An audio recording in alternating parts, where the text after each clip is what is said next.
IFM News. IFM News. IFM News. Lokal.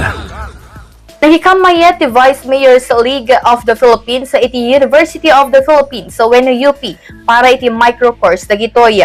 Sagon kan Vice Mayor Mayo Bumanglaga, Presidente iti Naso Aliga na panunutan da tapno saan na masayang dagiti convention nga iwaywayat da abi sa mayor kat nakibinnulig da iti naso nga universidad para iti modular microcourse. Inlawlawag na amin abi sa mayor kat kasapula na dumala ni tinaso a kurso kaninto nagturpo sa gitoy kat sasang kamaysada nga graduar iti University of the Philippines.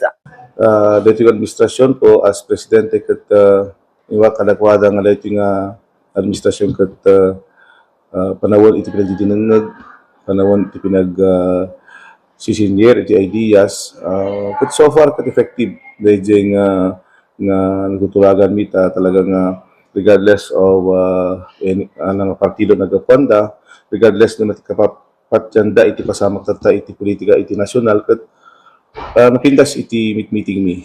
That is why we have converted all our conventions into microcourses. Tapno kastagat hanga sayang iti pondo ti gobyerno nga bayad iti papami iti convention. So ti UP ti kinatulag mi nga mangtad iti microcourse ti amin vice mayors tapno for this year 2026 ket amin nga conventions mi ket agbalin parte iti modular microcourse mi.